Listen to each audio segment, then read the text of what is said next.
Hello everyone, this is Ram Babu. Welcome to Success Journey TV channel.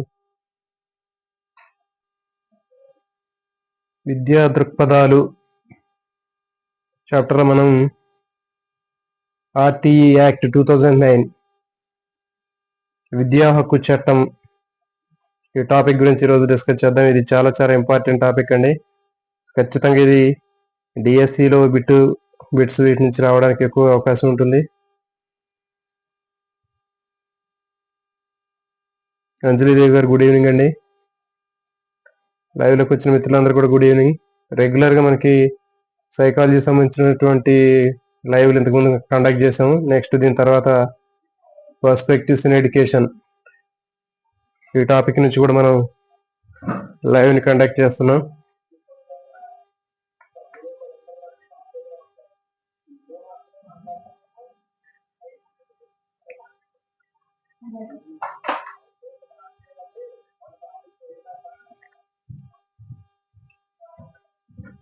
So ఈరోజు topic మనకి RTE act right to free compulsory education act 2009. So ఈ topic అనేది చాలా చాలా important. మరి దీని గురించి మనం డిస్కస్ చేద్దామండి. మరి మొదట ఈ ఆర్టీఈ యాక్ట్ సంబంధించింది అసలు ఈ ఉద్యమాన్ని హంటర్ కమిషన్ కి మహాత్మా జ్యోతిరావు పూలే సమర్పించడంతో ఇతను సమర్పించినటువంటి మెమారండం తోటి ఇది స్టార్ట్ అయింది. అసలు విద్యా హక్కు చట్టానికి సంబంధించినటువంటిది మొదట ఈ ఉద్యమం అనేది ఎవరు దీన్ని స్టార్ట్ చేశారు అని అడగడానికి అవకాశం ఉంటుంది. కాబట్టి మరి హంటర్ కమిషన్ కి మహాత్మా జ్యోతిరావు పూలే సమర్పించాడు. ఒక మెమోరాండాన్ని ప్రజెంటేషన్ చేయడం జరిగింది. మహాత్మా జ్యోతిరావు పూలే సమర్పించినటువంటి మెమోరాండం ఆధారంగా ఇది స్టార్ట్ అవటం జరిగింది. తర్వాత మరి 1906 సంవత్సరంలో బరోడా మహారాజు షాయాజీరావు గైక్వాడ్ తన రాజ్యంలో నిర్బంధ ప్రాథమిక చట్టాన్ని అమలు చేయటం జరిగింది. ఈ క్రింది వారిలో ఎవరు తన రాజ్యంలో నిర్బంధ ప్రాథమిక చట్టాన్ని అమలు చేశారు అని అడిగితే దీనికి ఆన్సరు షాయాజీరావు గైక్వాడ్. ఇతను తన రాజ్యంలో 1906 సంవత్సరంలో ఈ బరోడా మహారాజు అయినటువంటి షాయాజీరావు గైక్వాడ్ తన రాజ్యంలో నిర్బంధ ప్రాథమిక చట్టాన్ని అమలు చేయటం జరిగింది. కానీ ఈ చట్టం అనేది కేవలం బాలుకు మాత్రమే వర్తించింది. అంటే కేవలం అబ్బాయిలకు మాత్రమే ఇది వర్తించే విధంగా దీన్ని రూపొందించడం జరిగింది. మరి భారతదేశంలో విద్యా హక్కు చట్టం కోసం కృషి చేసినటువంటి మరొక సంస్కర్తను తీసుకున్నట్లయితే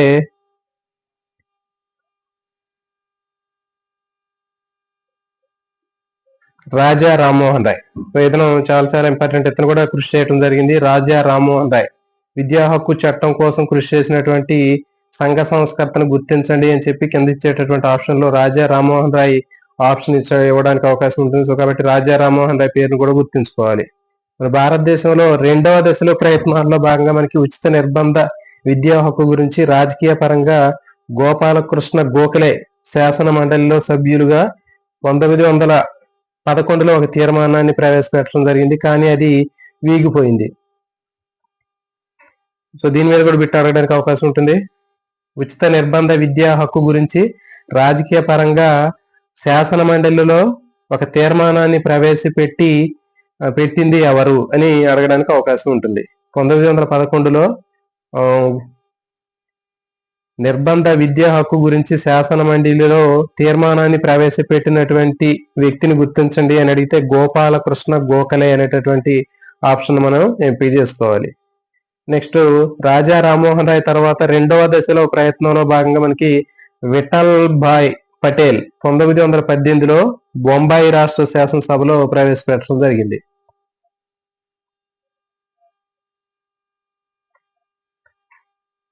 రాజా రామ్మోహన్ రాయ్ తర్వాత రెండవ దశలో ప్రయత్నంలో భాగంగా మనకి విఠల్ భాయ్ పటేల్ 1918లో బొంబాయి రాష్ట్ర శాసనసభలో ప్రవేశపెట్టడం జరిగింది.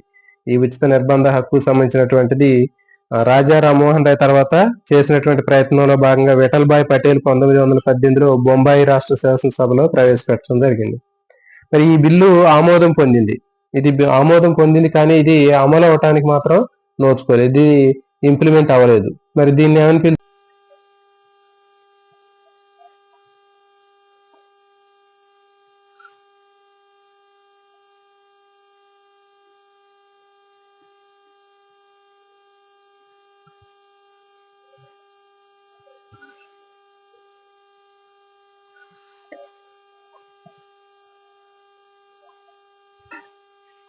Hello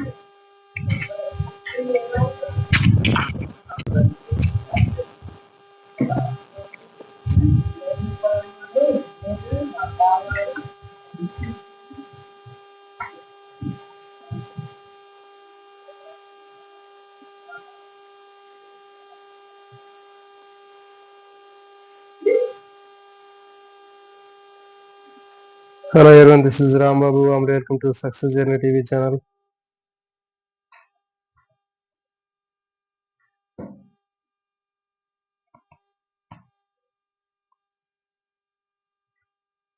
Perspectives in Education.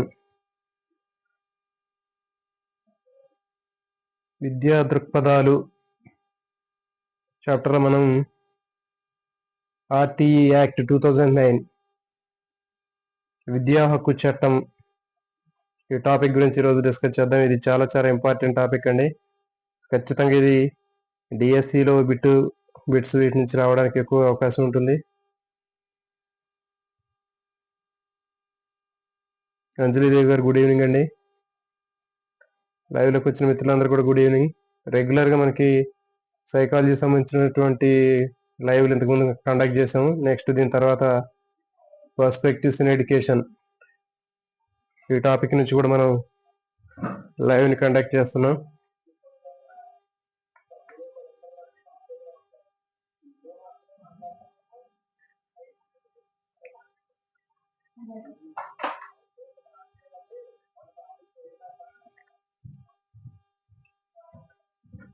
So ఈరోజు టాపిక్ మనకి RTE act right to free compulsory education act 2009. So ఈ టాపిక్ అనేది చాలా చాలా ఇంపార్టెంట్. మరి దీని గురించి మనం డిస్కస్ చేద్దామండి. మరి మొదట ఈ ఆర్టీఈ యాక్ట్ సంబంధించింది అసలు ఈ ఉద్యమాన్ని హంటర్ కమిషన్ కి మహాత్మా జ్యోతిరావు పూలే సమర్పించడంతో ఇతను సమర్పించినటువంటి మెమారండం తోటి ఇది స్టార్ట్ అయింది. అసలు విద్యా హక్కు చట్టానికి సంబంధించినటువంటిది మొదట ఈ ఉద్యమం అనేది ఎవరు దీన్ని స్టార్ట్ చేశారు అని అడగడానికి అవకాశం ఉంటుంది. కాబట్టి మరి హంటర్ కమిషన్ కి మహాత్మా జ్యోతిరావు పూలే సమర్పించాడు. ఒక మెమోరాండాన్ని ప్రజెంటేషన్ చేయడం జరిగింది. మహాత్మా జ్యోతిరావు పూలే సమర్పించినటువంటి మెమోరాండం ఆధారంగా ఇది స్టార్ట్ అవటం జరిగింది. తర్వాత మరి 1906 సంవత్సరంలో బరోడా మహారాజు షాయాజీరావు గైక్వాడ్ తన రాజ్యంలో నిర్బంధ ప్రాథమిక చట్టాన్ని అమలు చేయటం జరిగింది. ఈ క్రింది వారిలో ఎవరు తన రాజ్యంలో నిర్బంధ ప్రాథమిక చట్టాన్ని అమలు చేశారు అని అడిగితే దీనికి ఆన్సరు షాయాజీరావు గైక్వాడ్. ఇతను తన రాజ్యంలో 1906 సంవత్సరంలో ఈ బరోడా మహారాజు అయినటువంటి షాయాజీరావు గైక్వాడ్ తన రాజ్యంలో నిర్బంధ ప్రాథమిక చట్టాన్ని అమలు చేయటం జరిగింది. కానీ ఈ చట్టం అనేది కేవలం బాలుకు మాత్రమే వర్తించింది. అంటే కేవలం అబ్బాయిలకు మాత్రమే ఇది వర్తించే విధంగా దీన్ని రూపొందించడం జరిగింది. మరి భారతదేశంలో విద్యా హక్కు చట్టం కోసం కృషి చేసినటువంటి మరొక సంస్కర్తను తీసుకున్నట్లయితే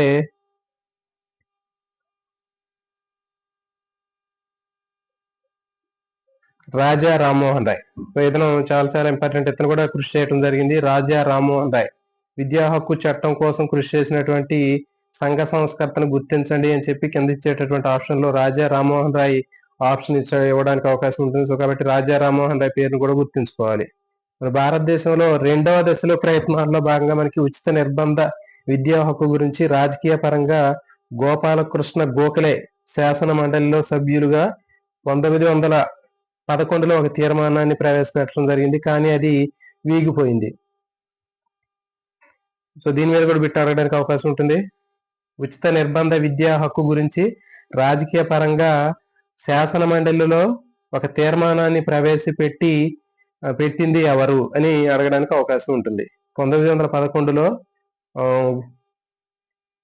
నిర్బంధ విద్యా హక్కు గురించి శాసన మండలిలో తీర్మానాన్ని ప్రవేశపెట్టినటువంటి వ్యక్తిని గుర్తించండి అని అడిగితే గోపాలకృష్ణ గోఖలే అనేటటువంటి ఆప్షన్ మనం ఎంపిక చేసుకోవాలి.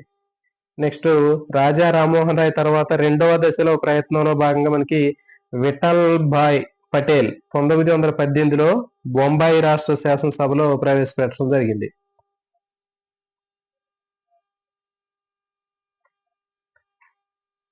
రాజా రామ్మోహన్ రాయ్ తర్వాత రెండవ దశలో ప్రయత్నంలో భాగంగా మనకి విఠల్ భాయ్ పటేల్ 1918లో బొంబాయి రాష్ట్ర శాసనసభలో ప్రవేశపెట్టడం జరిగింది. ఈ ఉచిత నిర్బంధ హక్కు సంబంధించినటువంటిది రాజా రామ్మోహన్ రాయ్ తర్వాత చేసినటువంటి ప్రయత్నంలో భాగంగా విఠల్ భాయ్ పటేల్ 1918లో బొంబాయి రాష్ట్ర శాసనసభలో ప్రవేశపెట్టడం జరిగింది. మరి ఈ బిల్లు ఆమోదం పొందింది. ఇది ఆమోదం పొందింది, కానీ ఇది అమలు అవటానికి మాత్రం నోచుకోలేదు. ఇది ఇంప్లిమెంట్ అవ్వలేదు. మరి దీన్ని ఏమని పిలుస్తున్నారంటే ఇదే పటేల్ చట్టంగా ప్రాచుర్యానికి వచ్చింది. ఓకే, ఈ విఠల్ భాయ్ పటేల్ ఏదైతే ఉందో 1918లో బొంబాయి రాష్ట్ర శాసనసభలో ప్రవేశపెట్టినటువంటి ఆ చట్టం ఏదైతే ఉందో దాన్ని పటేల్ చట్టంగా పేర్కొనటం జరిగింది. ఓకే, ఈ క్రింది వాటిలో పటేల్ చట్టాన్ని ఎవరు రూపొందించారు అని అడగడానికి అవకాశం ఉంటుంది. సో కాబట్టి దీనికి ఆన్సర్ విఠల్ భాయ్ పటేల్. విఠల్ భాయ్ పటేల్ దీన్ని రూపొందించడం జరిగింది.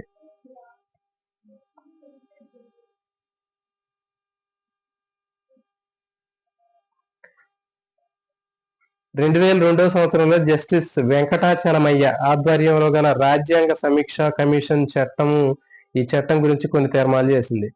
2002 సంవత్సరంలో జస్టిస్ వెంకటాచలమయ్య ఆధ్వర్యంలో రాజ్యాంగ సమీక్ష కమిషన్ ఈ చట్టం గురించి కొన్ని తీర్మానాలు చేయటం జరిగింది. దీంట్లో మరి తీర్మానాలు తీసుకున్నట్లయితే 6 నుంచి 14 సంవత్సరాల్లోపు ప్రతి శిశువు ఉచితంగా విద్యను పొందే హక్కుని ఉందని చెప్పడం జరిగింది. ఓకే, నెక్స్ట్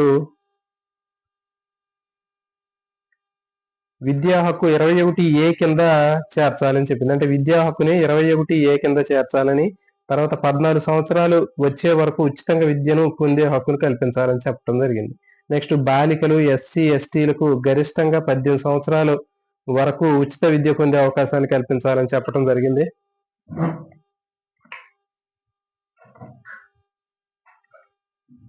ఓకే, బాలికలు తర్వాత ఎస్సీ ఎస్టీలకు గరిష్టంగా 18 సంవత్సరాల వరకు ఉచిత విద్యను కల్పించేటటువంటి అవకాశాన్ని ఇవ్వాలని చెప్పడం జరిగింది.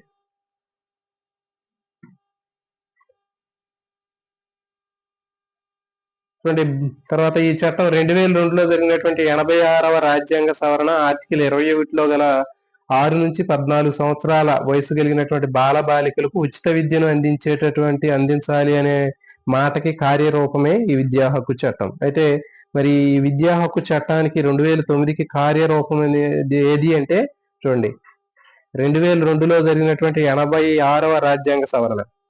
ఇది ఇంపార్టెంట్. 2002లో జరిగినటువంటి 86వ రాజ్యాంగ సవరణ ఆర్టికల్ 21లో 6 నుంచి 14 సంవత్సరాల వయసు ఉన్నటువంటి బాల బాలికలకు ఉచిత విద్యను అందించాలి అనేటటువంటి మాట ఉందంట అక్కడ ఆర్టికల్ 21లో. సో దాన్ని బేస్ చేసుకొని దాన్ని కార్యాచరణ రూపంలోకి తీసుకురావడం కోసమే ఈ విద్యా హక్కు చట్టం 2009ని వీళ్ళు ఇంప్లిమెంట్ చేయడం జరిగింది.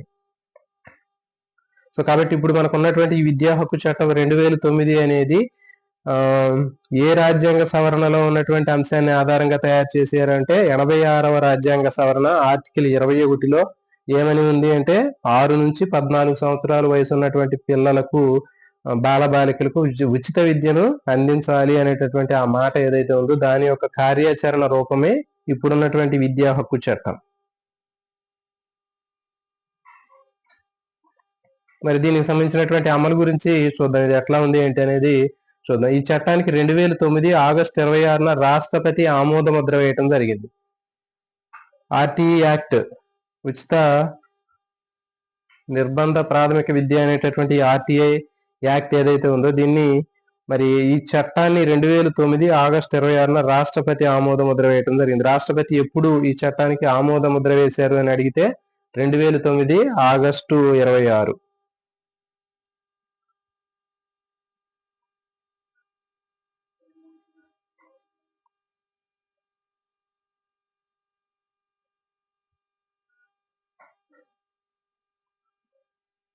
చూడండి, నెక్స్ట్ భారత ప్రభుత్వం ఈ చట్టాన్ని ఉచిత నిర్బంధ విద్యకు బాలల హక్కుల చట్టం 2009 అని పేర్కొంది. మరి భారత ప్రభుత్వం ఈ చట్టాన్ని ఏమని చెప్పిందంటే ఉచిత నిర్బంధ విద్యకు బాలల హక్కుల చట్టం 2009 అని పేర్కొనటం జరిగింది. మొదట ఈ చట్టం జూలై 20న రాజ్యసభలోను, తర్వాత ఆగస్టు 4న లోక్సభలోను ఆమోదం పొందింది. చివరికి 27న ఆగస్టు 2009లో గెజిట్ లో ఇది ముద్రించబడింది. ఓకే, ఇది ఇంపార్టెంట్. ఉచిత నిర్బంధ బాలల హక్కు చట్టం అనేది మొదట రాజ్యసభలో ఎప్పుడు ఆమోదించబడింది? ఓకే, జూలై 20న ఆమోదించబడింది. తర్వాత మరి లోక్సభలో ఆగస్టు 4న లోక్సభలో ఆమోదం పొంది చివరికి ఆగస్టు అంటే 2009లోనేది 2009 ఆగస్టు 27న గెజిట్ లో దీన్ని ప్రింట్ చేయడం జరిగింది.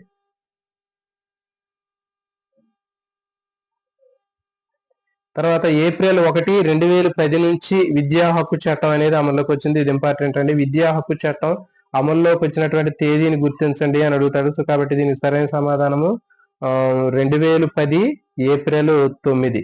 2010 ఏప్రిల్ 1వ తేదీ నుంచి ఇది అమల్లోకి రావటం జరిగింది. మరి దీంట్లో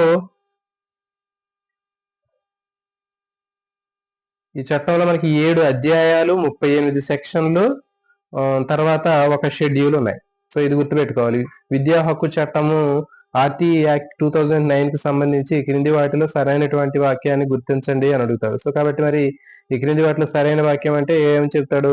7 అధ్యాయాలు 38 సెక్షన్లు తర్వాత ఒక షెడ్యూల్ ఉందని చెప్తాడు. సో కాబట్టి ఇంకా ఎట్లా మనకి రకరకాల ఆప్షన్లు ఇచ్చే అవకాశం ఉంటుంది. 7 అధ్యాయాలు కాకుండా 6 అధ్యాయాలు 28 సెక్షన్లు తర్వాత 2 షెడ్యూళ్ళు అంటారు. సో కాబట్టి 7, 38 గుర్తుపెట్టుకోండి. 7 అధ్యాయాలు 38 సెక్షన్లు ఒక షెడ్యూల్ అనేవి దీంట్లో ఉన్నాయి. అటువంటి ఈ చట్టాన్ని అమలు చేసేటటువంటి బాధ్యత కేంద్ర రాష్ట్ర తర్వాత కేంద్ర పాలిత ప్రాంతాలు ప్రభుత్వాలు మరియు స్థానిక సంస్థలు. ఈ ఆర్టీ యాక్ట్ ని అమలు చేసేటటువంటి అధికారం అనేది ఎవరికి ఉంటుందంటే బాధ్యత కేంద్ర ప్రభుత్వానికి, రాష్ట్ర ప్రభుత్వానికి, అదేవిధంగా కేంద్ర పాలిత ప్రాంతాలకి తర్వాత స్థానిక ప్రభుత్వాలకి ఉంటుంది దీని యొక్క బాధ్యత. మరి ఈ చట్టం యొక్క పర్యవేక్షణ బాధ్యత మన రాష్ట్రంలో సమగ్ర శిక్ష అభియాన్ తీసుకుంటుందండి. ఇది చాలా చాలా ఇంపార్టెంట్. ఆర్టీఈ యాక్ట్ సంబంధించి దీని యొక్క పర్యవేక్షణ బాధ్యత మన రాష్ట్రంలో ఈ క్రింది వాటిలో ఏది తీసుకుంటుందంటే సమగ్ర శిక్ష అభియాన్ అనేది తీసుకోవడం జరుగుతుంది. చూడండి, మరి ఈ చట్టం ప్రకారం బాలబాలికలందరికీ కూడా ఫీజు లేకుండా విద్యను అందించాలి. అంటే ఎలాంటి ఫీజు లేకుండా వీళ్ళందరికీ ఫ్రీ ఎడ్యుకేషన్ అనేది, ఫ్రీ అండ్ కంపల్సరీ ఎడ్యుకేషన్ అనేది ఖచ్చితంగా వీళ్ళకి అందించాలి. తర్వాత మరి కేంద్ర ప్రభుత్వం ఒక నోటిఫికేషన్ ద్వారా చట్టంలోని వివిధ అంశాలను అమలు చేయడానికి ఒక జాతీయ సలహా మండలిని ఏర్పాటు చేస్తుంది.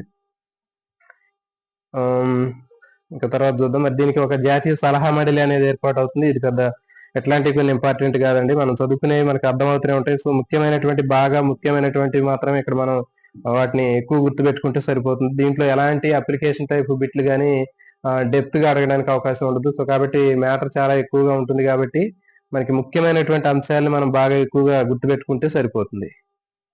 నెక్స్ట్ చూడండి, ఈ చట్టంలోని అంశాలు భారత రాజ్యాంగంలోని ఆర్టికల్ 29, 30 నియమాలకు లోబడి ఉంటాయి. సో ఇది ఇంపార్టెంట్. సో ఇట్లాంటివి గుర్తుపెట్టుకోవాలండి.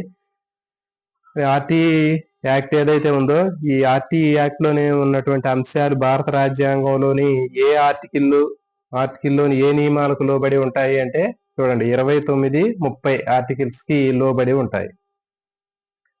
మరి చూడండి, దీనికి సంబంధించినటువంటి బడికి వెళ్ళనటువంటి వారు కానివ్వండి, ఇక్కడ డ్రాప్ అవుట్స్ గురించి కానీ వారికి 3 నెలల పాటు ప్రత్యేకమైనటువంటి శిక్షణ ఇచ్చి పాఠశాలలోకి చేర్చాలి. ఎవరైతే ఇంతవరకు బడికి వెళ్ళిన పిల్లలు ఉంటారో లేకపోతే బడికి వెళ్ళి మానేసినటువంటి పిల్లలు ఉంటారో వాళ్ళని 3 నెలల్లో వాళ్ళని స్కూల్లో జాయిన్ చేయించాలి. ఓకే, నెక్స్ట్ విద్యా హక్కు చట్టాన్ని మన దేశంలో మొట్టమొదటిసారిగా ప్రారంభించినటువంటి రాష్ట్రం అడుగుతాడు. చాలా చాలా ఇంపార్టెంట్ అని. చూడండి, మొదట మన భారతదేశంలో ఈ విద్యా హక్కు చట్టాన్ని ప్రారంభించినటువంటి రాష్ట్రం ఏది అంటే ఉత్తరప్రదేశ్. ఉత్తరప్రదేశ్ లో మొట్టమొదటిసారిగా మనకి ఈ విద్యా హక్కు చట్టాన్ని ప్రారంభించడం జరిగింది. మరి ఈ చట్టం ప్రకారం బాలలు అంటే 6 నుంచి 14 సంవత్సరాల వయసు ఉన్నటువంటి పిల్లలందరినీ కూడా ఈ విద్యా హక్కు చట్టం ప్రకారం బాలలని చెప్తున్నారు. మరి ఈ చట్టం అమలుకు సాధారణంగా రాష్ట్రాలకి కేంద్రాలకి రాష్ట్రం యొక్క నిధులు వాటా అనేది ఉందని చూడండి. ఇక్కడ పర్సంటేజ్ అనేది ఎంత ఉంటుంది ఈ చట్టాన్ని అమలు చేయడానికి అంటే చూడండి, కేంద్రానికి 65% ఉంటుంది. తర్వాత రాష్ట్రం యొక్క నిధులు 35% సమకూర్చుకోవాలి. ఓకే, 65:35 నిష్పత్తిలో ఉంటుంది. కేంద్రానికి తర్వాత రాష్ట్రానికి సంబంధించినటువంటి నిధుల సమీకరణ అనేది 65 తర్వాత 35 రేషియోలో ఉంటుంది. అదే ఈశాన్య రాష్ట్రాలు తీసుకున్నట్లయితే 90:10 అంటే కేంద్రము 90% భరిస్తుంది, 10% అక్కడ ఉన్నటువంటి ఈశాన్య రాష్ట్రాలు భరించాల్సి ఉంటుంది. సో కాబట్టి ఇది గుర్తుపెట్టుకోండి, అన్ని రాష్ట్రాలకి కేంద్రానికి రాష్ట్రానికి ఉండేటటువంటి నిధుల సమీకరణ అనేది 65:35 ఉంటుంది. కానీ ఈశాన్య రాష్ట్రాలు తీసుకున్నట్లయితే ఈశాన్య రాష్ట్రాల్లో కేవలం 90% సెంట్రల్ గవర్నమెంట్ ఉంటుంది, మిగిలినటువంటి 10% స్టేట్ గవర్నమెంట్ భరించడం జరుగుతుంది.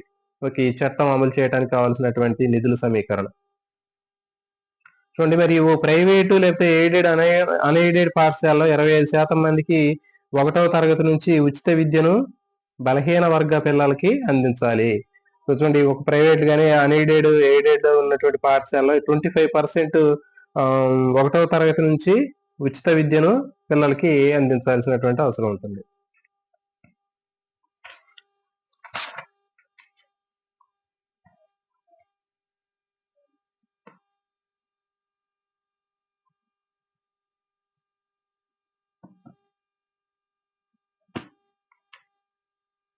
నెక్స్ట్, ఈ ఖర్చును ప్రభుత్వం భరిస్తుంది. తర్వాత 6 నుంచి 14 సంవత్సరాల వయసు ఉన్నటువంటి వారికి 8 సంవత్సరాల విద్యని అందించాలి. ఇది మనకి అంత పెద్ద ఇంపార్టెంట్ కాదు. తర్వాత వీరిలో ఎస్సీ 10%, తర్వాత ఎస్టీకి 4%, బీసీకి 6%, వికలాంగులు, తర్వాత అనాథలు, తర్వాత ఎయిడ్స్ బాధితులు 5% రిజర్వేషన్ కల్పించారు. సో ఇట్లాంటివి పర్సెంటేజ్లు ఏమి అడగడానికి అవకాశం ఉండదండి. నెక్స్ట్, సెక్షన్ 21 ప్రకారం ప్రతి పాఠశాలలో స్కూల్ మేనేజ్మెంట్ కమిటీని ఏర్పాటు చేయాలి. సెక్షన్ 21 ప్రకారం ప్రతి స్కూల్లో కూడా మనకి ఎస్ఎంసి కమిటీ అనేది ఉంటుందండి. ఇప్పుడు ప్రతి స్కూల్లో కూడా ఉంటాయి. ఎస్ఎంసి కమిటీ అనేది చాలా ఇంపార్టెంట్. ఇది ఏ సెక్షన్ ప్రకారం ప్రతి పాఠశాలలో కూడా స్కూల్ మేనేజ్మెంట్ కమిటీని ఏర్పాటు చేశారు అని అడిగితే దానికి సరైన సమాధానము సెక్షన్ 21. సెక్షన్ 21 ప్రకారం మనకి స్కూల్ మేనేజ్మెంట్ కమిటీ ఎస్ఎంసిని ఏర్పాటు చేయడం జరుగుతుంది.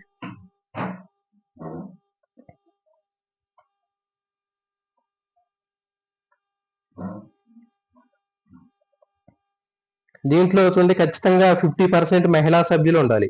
ఓకే, అంటే ఆ కమిటీలో ఎవరు ఉండాలంటే 50% మహిళా సభ్యులు ఉండాలి. తర్వాత 3/4 వంతు లేకపోతే 75% విద్యార్థుల తల్లిదండ్రులు, తర్వాత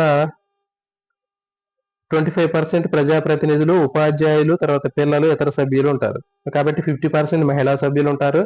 తర్వాత 3/4 వంతు లేకపోతే 75% విద్యార్థుల తల్లిదండ్రులు ఉండాలి. 25% ప్రజాప్రతినిధులు, ఉపాధ్యాయులు, ఇతర పిల్లల సభ్యులు ఉంటారు. సో కాబట్టి ఇది కూడా అంత పెద్ద ఇంపార్టెంట్ ఏం కాదు. ఈ కమిటీకి అధ్యక్షుడిగా విద్యార్థులు తల్లిదండ్రులు ఒకళ్ళు ఉంటారు. ఓకే, చూడండి, ఇది ఇంపార్టెంట్ అండి. విద్యా హక్కు చట్టంలో మనకి దాని ప్రకారం ఏర్పాటు చేసినటువంటి ఎస్ఎంసి కమిటీ ఏదైతే ఉందో, స్కూల్ మేనేజ్ కమిటీలో అధ్యక్షులు ఎవరు అంటే ఆ పాఠశాలలో చదువుకునే విద్యార్థులు ఎవరైతే ఉంటారో ఆ విద్యార్థుల్లో తల్లిదండ్రులు ఖచ్చితంగా ఒకళ్ళు అయి ఉండాలి. వాళ్ళని మాత్రమే ఈ ఎస్ఎంసికి అధ్యక్షుడిగా ఉంచుతారు. మరి ప్రధాన ఉపాధ్యాయుడు ఎవరు ఉంటారంటే కన్వీనర్ గా ఉంటాడు. ప్రధాన ఉపాధ్యాయుడు కన్వీనర్ గా ఉంటాడు. సో కాబట్టి బిట్ని దీన్ని ఎట్లా అడగడానికి అవకాశం ఉంటుంది. విద్యా హక్కు చట్టం ప్రకారం పాఠశాలలో ఏర్పాటు చేసినటువంటి school management committee SMC committee ఏదైతే ఉందో ఆ కమిటీకి అధ్యక్షుడు ఎవరు అని అడిగినప్పుడు మనకి కింద ఆప్షన్స్ లో విద్యార్థుల తల్లిదండ్రుల్లో ఒకరు, లేకపోతే ప్రధాన ఉపాధ్యాయుడు అన్నప్పుడు జనరల్ గా ఏం చెప్తారంటే ప్రధాన ఉపాధ్యాయుడు ఎక్కువగా పెట్టడానికి అవకాశం ఉంటుంది. కానీ ప్రధాన ఉపాధ్యాయుడు హెచ్ఎం గారు అనేవాడు ఉండడండి అధ్యక్షుడిగా. విద్యార్థుల తల్లిదండ్రుల్లో ఎవరైనా ఒకరు మాత్రమే ఉంటారు. కానీ మరి ప్రధాన ఉపాధ్యాయుడి పాత్ర ఏంటి అంటే అక్కడ కన్వీనర్ గా ఉంటాడు. నెక్స్ట్, ప్రాథమిక విద్య పూర్తి అయ్యే వరకు విద్యార్థులకు ఎలాంటి నిలుపుదల లేకుండా విద్యను పూర్తి అయ్యేటట్లు ధృవీకరణ పత్రాన్ని అందజేయాలి. అందుకని చెప్పి ఇది నాన్ డిటెన్షన్ విధానాన్ని అమలు చేయడం జరిగింది. ఒకప్పుడు గతంలో 7వ తరగతిలో కూడా డిటెన్షన్ విధానం ఉండేది. అంటే 7వ తరగతి కూడా పబ్లిక్ ఎగ్జామ్స్ ఉండేవి. మరి ఆ 7వ తరగతిలో ఎవరైతే ఫెయిల్ అవుతారో వాళ్ళని నిలుపుదల చేసేవాళ్ళు. కానీ తర్వాత 7th లో ఆ పబ్లిక్ ఎగ్జామ్స్ తీసేసి ఆ నాన్ డిటెన్షన్ విధానాన్ని అమలు చేయడం జరిగింది. నెక్స్ట్, ఆర్టీఈ 2009 అమలు కోసం కేంద్ర స్థాయిలో 15 మంది సభ్యులతోటి, రాష్ట్ర స్థాయిలో 15 మంది సభ్యులతోటి జాతీయ బాలల హక్కుల సంరక్షణ కమిషన్, తర్వాత రాష్ట్ర బాలల హక్కుల సంరక్షణ కమిషన్ ఏర్పాటు చేయాలి. ఇది ఇంపార్టెంట్ అండి. చూడండి, ఆర్టీఈ 2009 అమలు కోసం కేంద్ర స్థాయిలో 15 మంది సభ్యులు, రాష్ట్ర స్థాయిలో 15 మంది సభ్యులతోటి జాతీయ బాలల హక్కుల సంరక్షణ కమిషన్, ఇది నేషనల్ లెవెల్లో మన దేశ స్థాయిలో జరిగేటటువంటిది ఇది ఏంటంటే జాతీయ బాలల హక్కుల కమిషన్ నేషనల్ లెవెల్లో ఉంటుంది. మరి అట్లా కాకుండా స్టేట్ లెవెల్లో ఉండేది ఏది అంటే రాష్ట్ర బాలల హక్కుల సంరక్షణ కమిషన్. ఇది స్టేట్ లెవెల్లో ఉంటుందండి. సో దీంట్లో సభ్యులు ఎంతమంది ఉంటారంటే 15 మంది ఉంటారు. ప్రతి ఒక్క రాష్ట్రానికి కూడా ఈ ఇది రాష్ట్ర బాలల హక్కుల సంరక్షణ కమిషన్ అనేది ప్రతి రాష్ట్రంలో ఉంటుంది. దీనికి 15 మంది సభ్యులు ఉంటారు. తర్వాత జాతీయ స్థాయిలో తీసుకున్నప్పుడు జాతీయ స్థాయిలో జాతీయ బాలల హక్కుల సంరక్షణ కమిషన్ అనేది ఉంది. దీనికి 15 మంది సభ్యులు అనేవాళ్ళు ఉంటారు. దీన్ని అమలు చేయడానికి ఈ 15 మంది సభ్యులు ఉండటం జరుగుతుంది. నెక్స్ట్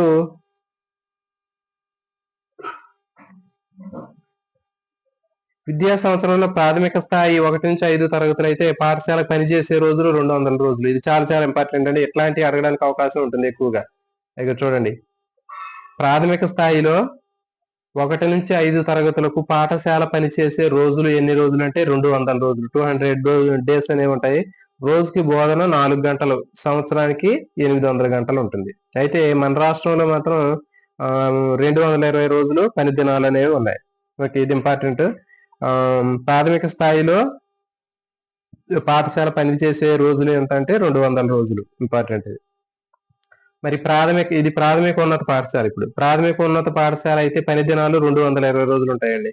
ఓకే, 220 రోజులు 6, 7, 8 తరగతులకి మనకి బోధనకి రోజుకు 4.5 గంటల సమయం తీసుకున్నట్లయితే సుమారుగా 990 గంటలు లేదా 1000 గంటలు అనేది సమయం ఉంటుంది. చూడండి, ఇది ప్రాథమిక పాఠశాలకు అయితే 220 రోజులు, 200 రోజులు. అదే ప్రాథమిక ఉన్నత పాఠశాల అయితే 220 డేస్. ఓకే, ఇది పని దినాలు. ఇట్లాంటివి బిట్లు అడగడానికి అవకాశం ఉంటుంది. తర్వాత చూడండి, 1 నుంచి 5వ తరగతి వరకు ఉన్నటువంటి టీచర్ల సంఖ్య సంబంధించినటువంటి వివరాలు చూద్దాం. ఇక్కడ విద్యార్థులు టీచర్లకు ఉండాల్సినటువంటి రేషియో తీసుకున్నట్లయితే 60 మంది విద్యార్థులకు 2 టీచర్లు ఉండాలి. 60 మంది టీచర్లు ఉంటే విద్యార్థులకి 2 టీచర్లు కావాలి. తర్వాత 61 నుంచి 90 వరకు విద్యార్థుల వరకు 3 టీచర్లు ఉండాలి. అంటే 61 నుంచి 90 వరకు విద్యార్థులు ఉంటే 3 టీచర్లు కావాలి. అట్లా కాకుండా 91 నుంచి 120 వరకు ఉన్నటువంటి విద్యార్థులు ఉన్నట్లయితే 4 టీచర్లు కావాలి. 121 నుంచి 200 వరకు ఉన్నటువంటి విద్యార్థులు ఉంటే 5 టీచర్లు కావాలి. ఓకే, తర్వాత మరి 150 విద్యార్థులు దాటినట్లయితే 5 టీచర్లు, తర్వాత ఒక హెచ్ఎం గారు ఉంటారు. 1 నుంచి 5వ తరగతుల వారికి 1:30 ఉండాలి రేషియో అనేది. విద్యార్థికి ఉపాధ్యాయుడికి రేషియో అనేది ఎట్లా ఉండాలి. సో కాబట్టి ఇవి అడగడానికి అవకాశం ఉంటుంది. 60 మంది విద్యార్థులు ఉంటే 2 టీచర్లు ఉండాలి. తర్వాత 61 నుంచి 90 మంది విద్యార్థులు ఉంటే 3 టీచర్లు ఉండాలి. 91 నుంచి 120 ఉంటే 4, 121 నుంచి 200 వరకు ఉంటే 5 టీచర్లు ఉండాలి. ఓకే, సో ఇవి ఇట్లాంటివి కూడా అడగడానికి అవకాశం ఉంటుంది. 150 దాటితే మాత్రం 5 టీచర్లు, తర్వాత ఒక హెచ్ఎం గారు ఉంటారు. చూడండి, ప్రాథమికోన్నత పాఠశాల తీసుకున్నట్లయితే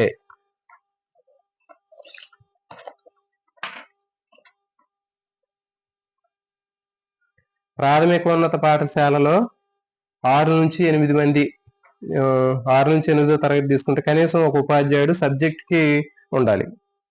6 నుంచి 8 తరగతుల వరకు ఎన్ని సబ్జెక్టులు ఉంటే అన్ని సబ్జెక్ట్ కి ఒక టీచర్ అనేవాడు కంపల్సరీగా ఉండాలి అని దీనికి సంబంధించినటువంటి యాక్ట్ లో ఉన్నటువంటి అంశాలు.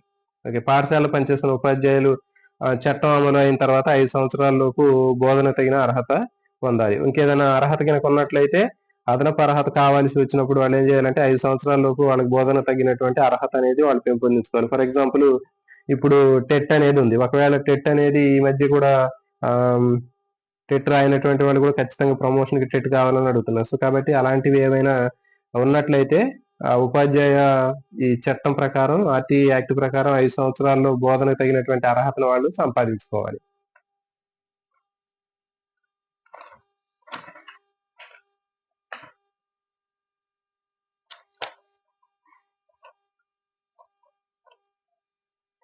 నెక్స్ట్ చూడండి, ప్రాథమిక పాఠశాల వసతుల్ని 3 సంవత్సరాల లోపు చక్కదిద్దుకోవాలి. తర్వాత మరియు చట్టం అమలుకు వచ్చిన తర్వాత 3 సంవత్సరాల పరిసర ప్రాంతాల్లో ప్రతి ఒక్క పాఠశాలను కూడా గుర్తింపు పొందాలి. సో ఇది పెద్ద ఇంపార్టెంట్ కదా. నెక్స్ట్ 1 కిలోమీటర్ పరిధిలో ప్రాథమిక పాఠశాల, 3 కిలోమీటర్ల పరిధిలో ప్రాథమిక ఉన్నత పాఠశాలని ఏర్పాటు చేయాలి. ఇది చాలా ఇంపార్టెంట్ అండి. ఆర్టీ యాక్ట్ ప్రకారం 1 కిలోమీటర్ పరిధిలో ప్రైమరీ స్కూల్ ఉండాలి. 3 కిలోమీటర్ల పరిధిలో హై స్కూల్స్ ని ఏర్పాటు చేయాలి. చూడండి 1వ తరగతి నుంచి 5వ తరగతి వరకు పిల్లల కోసం పిల్లలు నడిచేంత దూరంలో అంటే ఆవాసానికి దాదాపు 1 కిలోమీటర్ పరిధిలోనే కనీసం 20 మంది పాఠశాలకు వెళ్లే పిల్లలు పరిగణలో తీసుకొని ఆ ప్రాంతంలో ఒక పాఠశాలను తప్పనిసరిగా స్థాపించి అందుబాటు సదుపాయం కల్పించి వాటికి గుణాత్మక విద్యను అందించాలి. 1 నుంచి 5 తరగతిలో ఉన్నటువంటి పిల్లలు ఎవరైతే ఉన్నారో వాళ్ళు నడవగలిగినటువంటి డిస్టెన్స్ లోనే అంటే సుమారు 1 కిలోమీటర్ లోపులోనే పిల్లలకి కనీసం 20 మంది పిల్లలు పాఠశాలకు వెళ్లే విధంగా అక్కడ ఆ ప్రాంతాల్లోనే ఒక తప్పనిసరి పాఠశాలని తయారు చేయాలి. నెక్స్ట్ అండి తెలంగాణ ప్రభుత్వం 2019 సెప్టెంబర్లోనే ప్రాథమిక పాఠశాల పరిధి 1 కిలోమీటర్ నుంచి 3 కిలోమీటర్లకు పెంచింది. సో ఇది ఇంపార్టెంట్. తెలంగాణ ప్రభుత్వం 2019లో సెప్టెంబర్లో ప్రాథమిక పాఠశాల యొక్క పరిధి 1 కిలోమీటర్ నుంచి 3 కిలోమీటర్ల పరిధిని పెంచింది. అంటే ప్రాథమిక పాఠశాల కూడా 3 కిలోమీటర్ల లోపల ఎక్కడైనా దాన్ని ఏర్పాటు చేసుకోవచ్చు.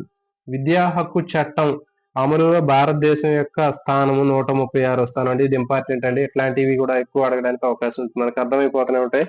దీంట్లో మాత్రం మనకి సిలబస్ చాలా హెవీగా ఉంది కాబట్టి మరీ అంత డెప్త్ అడిగి లైన్ టు లైన్ అడగడు. సో కాబట్టి మెయిన్ బాగా మనకి కనిపించేటటువంటి బాగా గుర్తుపెట్టుకోవాలి. సో వాటి నుంచి మాత్రం ఎక్కువగా రావడానికి అవకాశం ఉంటుంది. విద్యా హక్కు చట్టం అమల్లో భారతదేశం యొక్క స్థానం ఎంత అంటే 136వ స్థానాన్ని కలిగి ఉంది. 3 సంవత్సరాలు పైబడినటువంటి వయసు కలిగినటువంటి బాలలను ప్రాథమిక విద్యను సంసిద్ధులు చేయడానికి పూర్వ పాఠశాల విద్యను అందించడానికి అవసరమైన ఏర్పాట్లు చేయాలి. తర్వాత అతి తీవ్ర వైకల్యం కలిగినటువంటి వారిని గుర్తించి విద్యార్థులకు ఒక రీసోర్స్ టీచర్ ని నియమించాలి. సో చూడండి ఖచ్చితంగా చూడండి అతి తీవ్రమైనటువంటి వైకల్యం అంటే మెంటల్లీ డిజార్డెడ్ గానివ్వండి లేకపోతే ఇంకేదైనా ఫిజికల్లీ ఛాలెంజ్డ్ పిల్లవాళ్ళు ఉన్నట్లయితే వాళ్ళకి సపరేట్ గా ఒక రీసోర్స్ టీచర్ ని కూడా నియమించాలి. సో ఇప్పుడు జనరల్ గా మనకి ఎంఆర్సీలో కూడా ప్రతి ఒక్క మండలం స్థాయిలో అలాంటి మానసికంగా ఉన్నటువంటి వికలాంగులు ఉన్నటువంటి పిల్లలు ఎవరైతే ఉంటారో వాళ్ళని టీచింగ్ చేయడం కోసం ఒక రీసోర్స్ పర్సన్స్ కూడా ఇక్కడ కండక్ట్ చేయడం జరుగుతుందండి. నెక్స్ట్ ప్రత్యేక అవసరాలు కలిగినటువంటి విద్యార్థుల కోసం 2002లో చేసినటువంటి సవరణలు దేశవ్యాప్తంగా ప్రతి ప్రభుత్వ ప్రైవేటు పాఠశాలలో చూడండి ప్రత్యేక అవసరాలు కలిగినటువంటి పిల్లలకి విద్యను అందించడానికి ఒక స్పెషల్ ఎడ్యుకేషన్ టీచరు తప్పకుండా ఉండాలని విద్యా హక్కు చట్టం 2009కి 2022లో కేంద్ర ప్రభుత్వం సవరణ చేస్తూ అన్ని రాష్ట్రాలకి ఉత్తర్వుల్ని జారీ చేసింది. ఇది ఇంపార్టెంట్ చూడండి.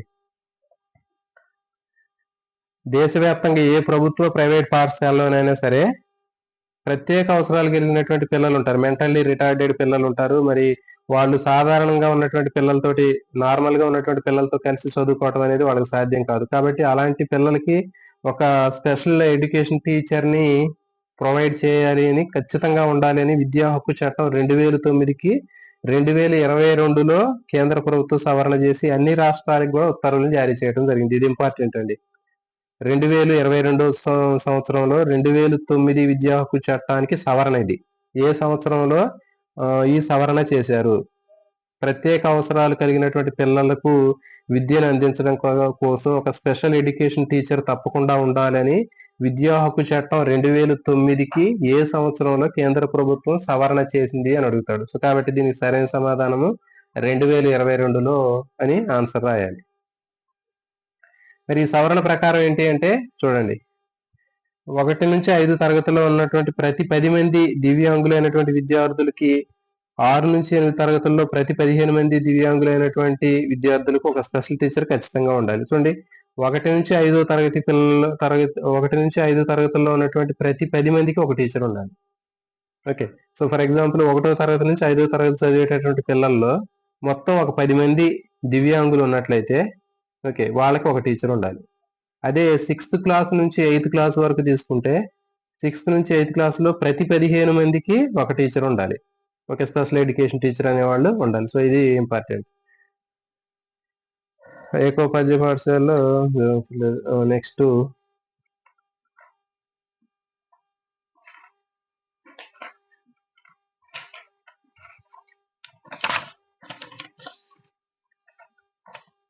ఒక్కొక్క ఉపాధ్యాయుడికి 4 పాఠశాలకు మించి కేటాయించకూడదని ఆయా పాఠశాలన్నీ కూడా 5 కిలోమీటర్ల దూరంలోనే ఉండాలని చెప్తున్నారు. అంటే ఈ స్పెషల్ ఎడ్యుకేషన్ టీచర్లు ఎవరైతే ఉన్నారో వాళ్ళకి 4 పాఠశాలకు మించి కేటాయించకూడదు. 5 కిలోమీటర్ల పరిధిలోనే ఉండాలి. నెక్స్ట్ ఒక విద్యార్థిని అదే తరగతిలో కొనసాగించరాదు, బడి నుంచి తీసివేయకూడదు. సో చూడండి, మరి ఈ ఆర్టీఈ యాక్ట్ ప్రకారం ఒక విద్యార్థిని ఎప్పుడు కూడా ఖచ్చితంగా అదే తరగతిలో కొనసాగించకూడదు. ఖచ్చితంగా వాడికి నెక్స్ట్ క్లాస్ లోకి ప్రమోట్ చేయాలి. అందుకని చెప్పి చూడండి, ఖచ్చితంగా పిల్లలు అటెండెన్స్ లేకపోయినా, ఎగ్జామ్స్ రాయకపోయినా, బడికి రాకపోయినా మళ్ళీ అదే క్లాస్ లో ఎట్టి పరిస్థితుల్లోనూ కొనసాగించకూడదు. తర్వాత వాడు స్కూల్కి రాలేదని బడి నుంచి టీసీ ఇవ్వటం కానీ, లేకపోతే బడి నుంచి తీసివేయటం కానీ జరగదు. సో కాబట్టి అందుకని చెప్పేసి ఇప్పుడు ఉన్నటువంటి ఎడ్యుకేషన్ సిస్టమ్ లో పిల్లలు బడికి రాకపోయినా, ఎగ్జామ్స్ రాయకపోయినా, అటెండెన్స్ లేకపోయినా వాడు తర్వాత క్లాస్ కి ప్రమోట్ చేస్తున్నారు. చూడండి, చిలీ దేశం విద్యా హక్కు చట్టంలో అమల్లో అగ్రస్థానంలో ఉంది. ఇది చాలా చాలా ఇంపార్టెంట్ అండి. చూడండి, ఇది ఇట్లాంటి బిట్స్ కూడా ఎక్కువ అడగడానికి అవకాశం ఉంటుంది.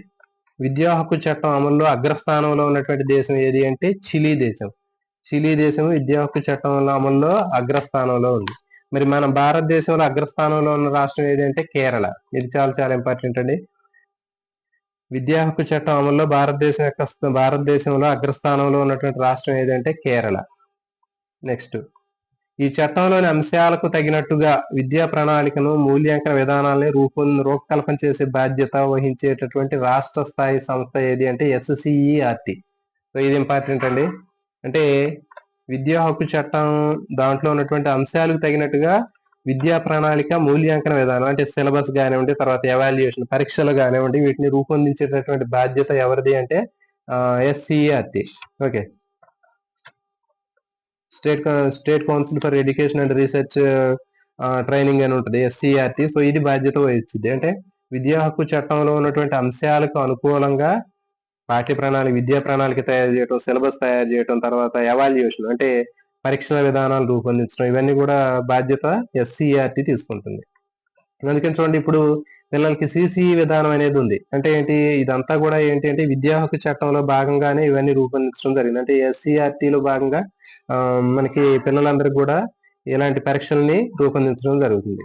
అంటే సిసిఏ పరీక్షా విధానం అని చెప్తున్నారు. అంటే పిల్లవాడు ఏది రాసినా కానీ సరైనటువంటి సమాధానం రిలేటెడ్ గా ఉన్నటువంటి ఏది రాసినా కానీ వాడికి ఆన్సర్ అనేది ఇవ్వాలి. సో కాబట్టి ఇది సిసిఈ విధానం డైరెక్ట్ గా టెక్స్ట్ బుక్ లో ఉన్నటువంటి ప్రశ్నలు బట్టి చదివే విధానం కాకుండా దాన్ని పిల్లవాడు అర్థం చేసుకుని వాడు సొంతగా రాసేటటువంటి విధానం, సిసిఈ విధానాన్ని తీసుకురావడం జరిగింది. సో కాబట్టి ఇవన్నీ చేసేది ఎవరంటే ఎస్సిఆర్టీ అనేది చేయడం జరుగుతుంది. కేంద్ర ప్రభుత్వం జమ్మూ కాశ్మీర్ స్వయం ప్రతిపత్తి తీసివేయడంతో ఈ చట్టం ఈ రాష్ట్రానికి కూడా వర్తిస్తుంది. సో చూడండి, ఇది కేంద్ర ప్రభుత్వము జమ్మూ కాశ్మీర్ కి స్వయం ప్రతిపత్తి తీసివేయడంతో మరి ఈ విద్యా హక్కు చట్టము జమ్మూ కాశ్మీర్ కూడా వర్తించింది. కానీ ఇంతకుముందు జమ్మూ కాశ్మీర్ కి స్వయం ప్రతిపత్తి ఉన్నప్పుడు ఏమైందంటే ఈ విద్యా హక్కు చట్టం జమ్మూ కాశ్మీర్ కి వర్తించలేదు. కానీ ఎప్పుడైతే స్వయం ప్రతిపత్తిని తీసివేశారో కేంద్ర ప్రభుత్వం జమ్మూ కాశ్మీర్ కూడా ఈ విద్యా హక్కు చట్టాన్ని ఇంప్లిమెంట్ చేయడం జరిగింది. ఓకే, ఇది అండి ఈ రోజు టాపిక్.